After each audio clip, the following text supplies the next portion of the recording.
In my previous video in this series, I asked the question, are gifted people with Asperger's syndrome more prone to depression and suicide?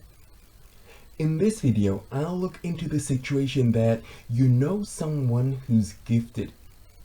How can you find out if that person is suffering from depression and might even be suicidal? What are the signs? First of all though, I want to tell you that according to NAGC, about 10% of gifted adolescents experience clinically significant levels of depression. Suicide attempts occur more frequently among youths who are artistic and creative, are usually sensitive, and who attend highly competitive and selective schools. When it regards gifted people with depression, they often struggle with existential depression. Existential depression is a depression that arises when an individual confronts certain basic issues of existence. Yalom describes 4 such issues of existence: death, freedom, isolation, and meaninglessness. Number 1, death. Death is an inevitable occurrence. The fact it can depress a person, whether the person is gifted or not, is totally understandable. Number 2, freedom. Freedom, in an existential sense, refers to the absence of external structure. That is, we humans don't enter a world which is inherently structured. We must give the world a structure which we ourselves create. Realizing this can make a gifted person depressed because where do we start? Number 3, isolation. Isolation recognizes that no matter how close we become to another person, a gap always remains and we are nonetheless alone.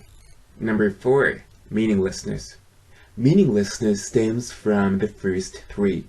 If we must die, if we must construct our own world, and if each of us is ultimately alone, then what meaning does life have?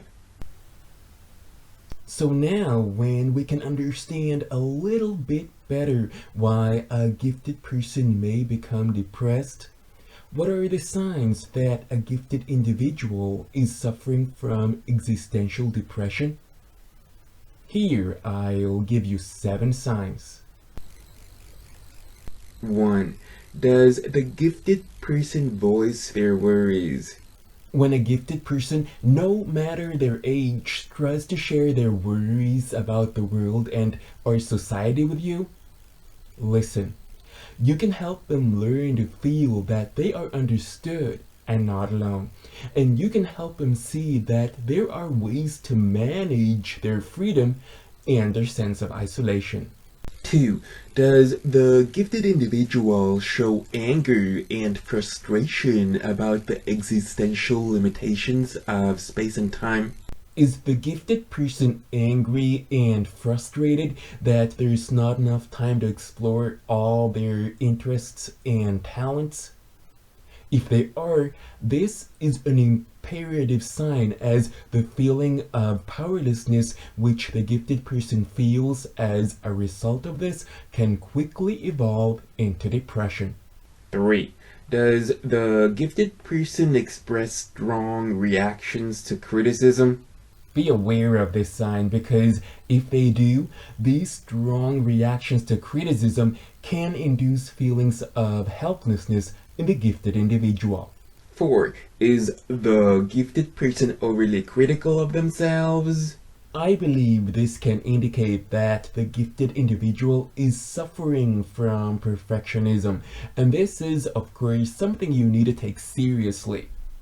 Other signs which are linked to this are frustration and anger with achievement and low self-esteem. Then there's avoidance of social events. Is the gifted person who wasn't reclusive starting to get reclusive? And the final imperative sign I want to give you is sadness, unhappiness, or grief, which lasts longer than 2 weeks. Does the gifted person show a widespread loss of interest and motivation for anything? Does the gifted person have less energy, a lack of appetite, lack of sleep, and or difficulty concentrating? If they do, these are also very important signs that she or he might be suffering from depression. If there are more signs you want to add to these, please let me know about those in the comment section below. And the info I've given you in this video came from these websites. And I hope I've been able to help out somehow. And now, when we know this, what are signs of depression to look out for in people who have Asperger's syndrome? I'll give you the answer to that question in my next video in this series.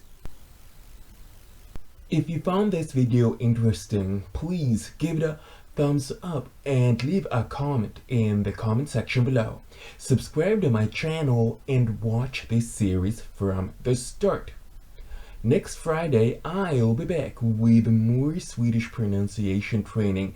Till then, I only want to say 3 things. Thank you for watching. Have a great day, and bye for now.